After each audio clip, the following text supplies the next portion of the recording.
All right, so welcome, Kane Chapter 8. We're going to talk about speaking and listening for this discussion.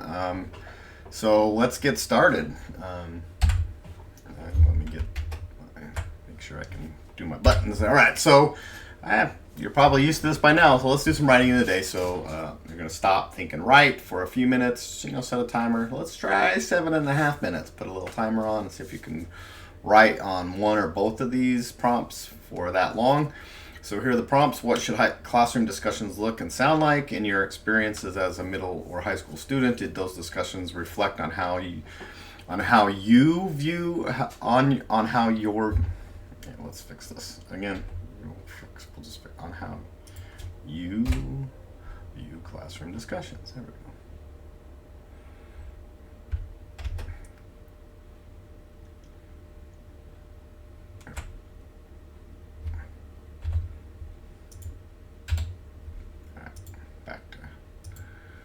All right, we fixed. All right. So on how you view classroom discussions, looking and sounding, and explain, or you can choose this second prompt. What might some ground rules be for discussion that provide the proper balance between too much control? So you control all the discussion. You're the one that chooses who gets to talk and who doesn't get to, and then not enough, where it's just you're sitting there drinking coffee in the corner of the classroom doing crossword puzzles, which you shouldn't be doing, but that's what I'm saying. So there's a spectrum. We want some more, we want better balance.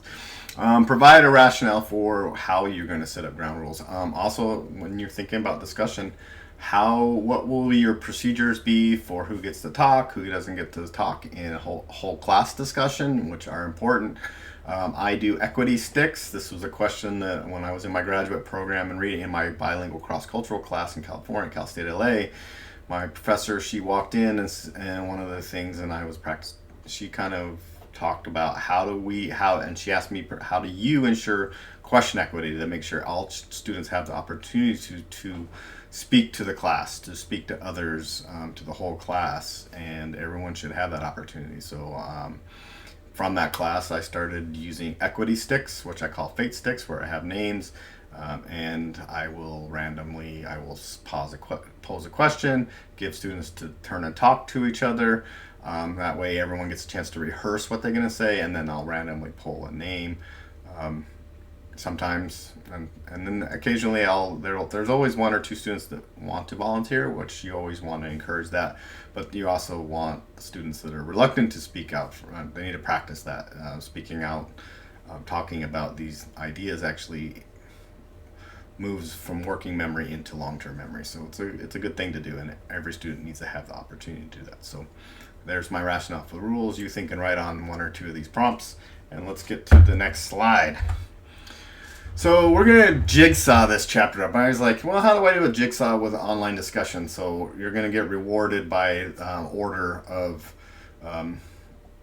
getting on the discussion thread ready to go. So I'm just going to keep the slide. So I would, in my classroom, just so you know, I would get probably 8 small groups to work on these different parts of the chapter, and then jigsaw. But so if you are the first person to get to the discussion thread and post, you are going to focus on whole class discussions. So you are going to lead a discussion on the thread. So you're going to synthesize the information, provide your thoughts, possible activities from that section, and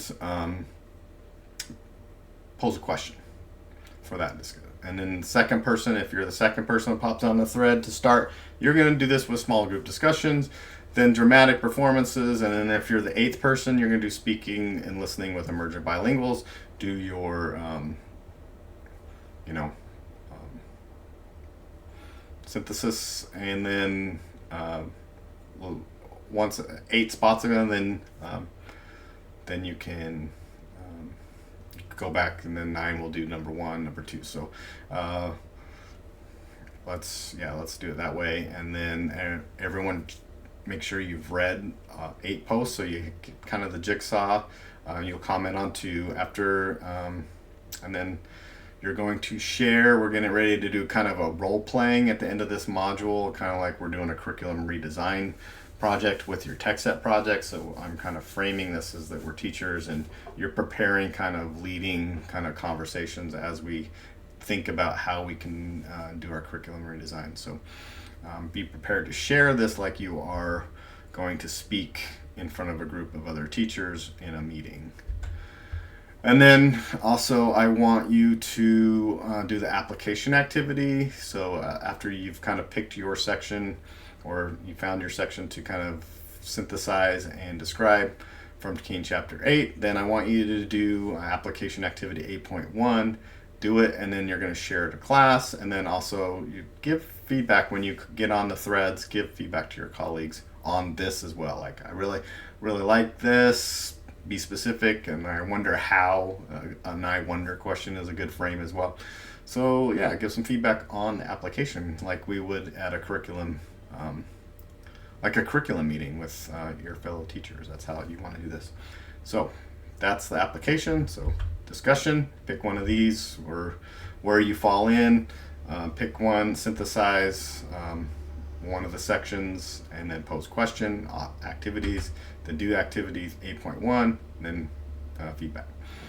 And next time I'm preparing, so there's no reading for the next discussion. I'm preparing kind of a seminar lecture video on semiotics, which is the study of meaning of signs. So what are signs? And then focusing more on, rather than linguistic signs like words, I'm going to do kind of visual signs, visual semiotics, and oral semiotics, which is sound. So how we make meaning with what we see and how we read images, but also how we hear it, how we make meaning with sounds that